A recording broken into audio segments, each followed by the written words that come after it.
Hello viewers, myself Sarfas Nawaz and welcome to my YouTube channel quick heal English. তো আজ এই ভিডিওতে আমি তোমাদের জন্য অর্থাৎ মাধ্যমিক 2021-এর ছাত্রছাত্রীদের জন্য সলভ করব এবিটিএর টেস্ট পেপার থেকে ইংলিশ সাবজেক্টের 88 পেজের গ্রামার সেশনটা। তো চলো শুরু করা যাক।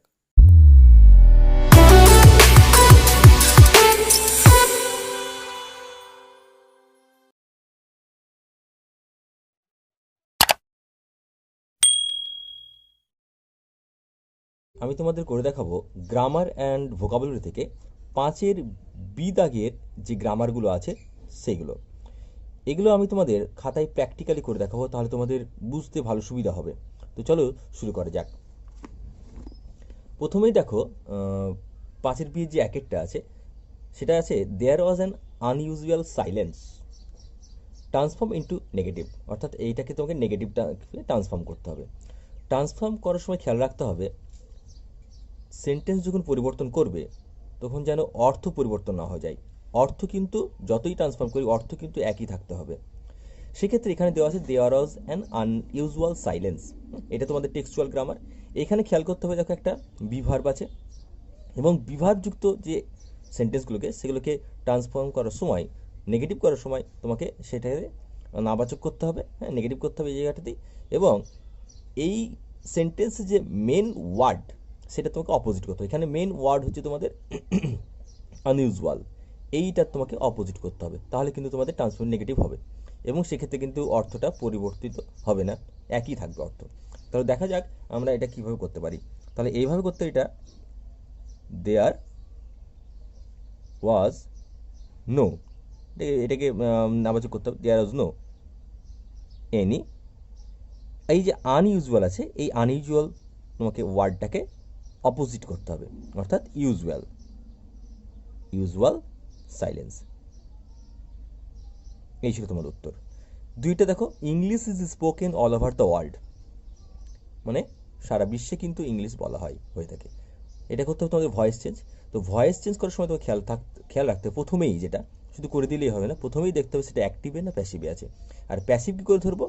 যদি বিভাব প্লাস ভি3 থাকে তাহলে সেটা আমাদের কিন্তু প্যাসিভ মোড, হ্যাঁ, তখন কিন্তু আমাদেরকে অ্যাক্টিভ করতে হবে। এই দেখো এখানে দেখো ইজ স্পোকেন, এটা কিন্তু বিভার্ব আছে এবং সেটা কিন্তু ভার্বের 3 নম্বর, এটা প্যাসিভ মোডে আছে। তাহলে সেক্ষেত্রে তোমাকে এই সেন্টেন্সটা প্যাসিভ ভয়েসে তোমাকে অ্যাক্টিভ ভয়েস করতে হবে। এবার সেক্ষেত্রে তোমার প্রথমেই দেখতে হবে যেটা অবজেক্ট, যেটা আমরা সাবজেক্ট বলছি সেটাকে করতে পারি। তো এখানে কিন্তু সাবজেক্ট নেই, সেক্ষেত্রে তোমাকে অর্থ অনুযায়ী একটা সাবজেক্ট নিয়ে আসতে হবে। যে ইংলিশ বলা হয়, কারা বলে? অবশ্যই পিপল বলে।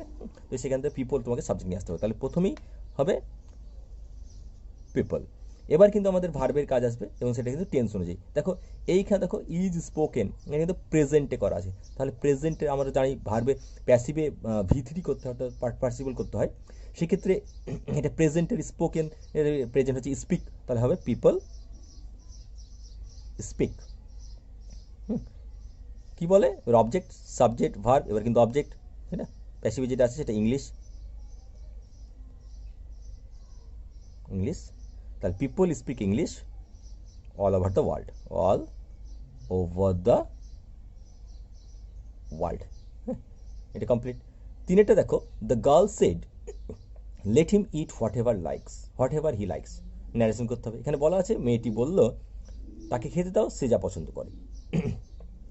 তো প্রথমেই তোমাকে ন্যারেশন করার সময় যেটা আরএস অর্থাৎ রিপোর্টিং স্পিচ, সেটা কিন্তু দেখতে হবে তোমাকে সেটা কী দিয়ে শুরু আছে। লেট দিয়ে শুরু আছে, লেট দিয়ে শুরু হওয়া মানে সেটা কিন্তু ইম্পারেটিভ সেন্টেন্স। তো লেট দিয়ে শুরু হওয়া বাক্যগুলোকে লেটের পরে হয় আস থাকবে, নাহলে আস থাকবে না। সেক্ষেত্রে তোমাকে লেটের পরে যদি আস না থাকে, এখানে হিম আছে, যদি না থাকে তাহলে এই আরভিটা অর্থাৎ রিপোর্টিং ভাবটা কিন্তু তোমাকে অর্থ অনুযায়ী পরিবর্তন করতে হবে, সেটা তোমার যেমন মনে হবে। Let him it what ever he likes, তাকে খেতে দাও সে যা পছন্দ করছে। এখানে আমরা অনুরোধ সূচক বাক্য নিয়ে আসতে পারি, বা টোল্ড করতে পারি, বা আক্স করতে পারি। তাহলে টোল্ডও করা যায়, আক্সও করা যায় সেক্ষেত্রে। তাহলে আমরা এখানে এইভাবে করতে পারি, দ্য গার্ল রিকোয়েস্টেড, এটা আরভি যেহেতু পাস্টে আছে তাই এটা তোমাকে পাস্টে করতে হবে, রিকোয়েস্টেড, দ্য গার্ল রিকোয়েস্টেড। এবার লেটযুক্ত ইম্পারেটিভ সেন্টেন্সের কমা উঠে কিন্তু একটা লিঙ্কার বসবে, সেটা কিন্তু দ্যাট। এবার কিন্তু সাবজেক্ট দিয়ে শুরু, সাবজেক্ট কি আছে? হিম। তাহলে অবশ্যই এটা সবসময় দ্যাটের পরে সব সাবজেক্টিভ কেস বসে, তাহলে হিমের সাবজেক্ট কেস হচ্ছে হি। এবার তোমার নিয়ে আসতে হবে মাইট বা মাইট বি অ্যালাউড টু, তুমি যে কোনো একটা ইউজ করতে পারো, হ্যাঁ। তো আমরা might be allowed to use করলাম, মাইট বি অ্যালাউড টু। এবার টু এর পর ভার্ব থেকে যা আছে তাই বসিয়ে দেবে, কিন্তু যেটা ভার্ব আছে সেটাকে পাস্ট করতে হবে। যেদের আরভি পাস্টে ছিল তো আর এস এর ভার্বটা কিন্তু কী হয়ে যাবে, পাস্টে হয়ে যাবে। তাহলে allowed to it what ever he liked. এটা তোমার প্রেজেন্টে ছিল, এটা পাস্টে চলে এলো, এটা ছিল মতো। এরপর দেখো তোমাদের ফ্রেজাল ভার্ব যেগুলো আছে, প্রথমেই দেওয়া আছে 1 নম্বর, এটা the man did not tolerate any insult from anyone. তাহলে টলারেট মানে কিন্তু সহ্য করা। আর এইখানে তোমাদের টেস্ট পেপারে যেটা দেওয়া ছিল লিস্টে ফ্রেজাল ভার্বগুলো দেওয়া আছে, সেগুলো দ্বারা তো তোমাকে রিপ্লেস করতে হবে। তো টলারেটের কথার অর্থ হচ্ছে তোমাদের সহ্য করা, আর এই টলারেটের ফ্রেজাল ভার্ব হচ্ছে তোমাদের পুট আপ উইথ। হ্যাঁ, তো যে টেন্সে থাকবে অর্থাৎ ভার্বের যে ফর্মে থাকবে, হ্যাঁ, সেই ফর্মে কিন্তু আমাকে চেঞ্জ করতে হবে। তাহলে ডিড যেহেতু আছে তাহলে এই ভার্বটা কিন্তু প্রেজেন্টে আছে, তাহলে এই পুট আপ উইথ কিন্তু প্রেজেন্টে বসতে হবে। তাহলে পুট আপ উইথ, আমি পুরো বাক্যটা লিখছি, শুধু উত্তরটা লিখছি, পুট আপ উইথ। হ্যাঁ, দ্বিতীয়টা দেখো, summer will start very soon, মানে গ্রীষ্ম খুব শীঘ্রই কিন্তু শুরু হবে। এখানে স্টার্ট আন্ডারলাইন করা আছে, স্টার্ট মানে শুরু হওয়া। হ্যাঁ, তাহলে এটার কিন্তু ফ্রেজাল ভার্ব হচ্ছে এখানে তোমাকে সেট ইন বা আরম্ভ হওয়া বা শুরু হওয়া। তাহলে এটাও যেহেতু আমরা জানি মোডাল ভার্বের পর ভার্বের সবসময় 1 নম্বর ফর্ম হয়, তাহলে সেটিনও কিন্তু ভার্বের 1 নম্বর ফর্মেই বসতে হবে তোমাকে টেন্স অনুযায়ী। তাহলে এখানে হবে সেটিনই থাকবে, সেট ইন। 3 নম্বরটা দেখো, হি ওন দ্য সেকেন্ড প্রাইজ, সে দ্বিতীয় প্রাইজ, হ্যাঁ, দ্বিতীয় পুরস্কার পেয়েছিল। ওন মানে জিতেছিল বা পেয়েছিল, তাহলে এটা কিন্তু পাস্টে আছে তোমাদের। তাহলে এটার যে ফ্রেজাল ভার্ব হবে সেটা কিন্তু পাস্টেই আসবে। তো উইনের ফ্রেজাল ভার্ব হচ্ছে ক্যারি অফ, মানে জিতে নেওয়া। তাহলে এখানে তোমাদের কি হবে, এখানে হবে পাস্ট, এটা ওন পাস্টে আছে, তাহলে ক্যারি অফটা পাস্টেই হবে। তাহলে ক্যারিড অফ, ক্যারিড অফ। হ্যাঁ, এইবার তোমাদের আনসিন।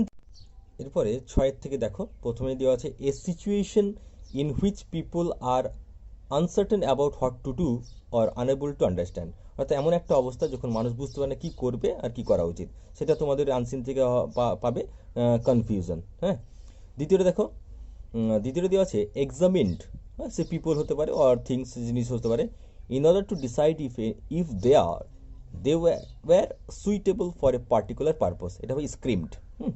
তৃতীয়টা দেখো, occurring at the beginning of something, অর্থাৎ কোনো কিছুর প্রথমেই শুরু করা, অর্থাৎ প্রথমে যেটাকে কী বলা হয়, অ্যারেঞ্জমেন্ট হয়, জোগাড় করা, অ্যারেঞ্জমেন্ট করা। হ্যাঁ, 4 নম্বরটা দেখো, the time before something happens or before a specified period ends, অর্থাৎ কোনো কিছু শুরু করার আগের যে অবস্থাটা বলা হয় সেটা হচ্ছে মিন হোয়াইল, মানে ইতিমধ্যেই। হ্যাঁ, তো এই ছিল তোমাদের গ্রামার অ্যান্ড ভোকাবুলারির পার্টটা। তো তোমাদের আমাদের চ্যানেলে যদি ভিডিওগুলি তোমাদের কাছে হেল্পফুল মনে হয় তো একটা লাইক করো, আর যদি মনে করো ভিডিওটির দ্বারা অন্য কারো উপকার হবে তবে দয়া করে শেয়ার করে দিও। আর যদি আমাদের চ্যানেলে নতুন হয়ে থাকো তাহলে চ্যানেলটি সাবস্ক্রাইব করে আমাদের সাথে যুক্ত থাকো। তো পরবর্তীকালে তোমাদের আরও ভিডিও পেতে সুবিধা হবে। তো দেখা হবে আরও অন্য একটি ভিডিওতে। ভালো থেকো, সুস্থ থেকো এবং ভালোভাবে প্রিপারেশন নিতে থাকো। ধন্যবাদ।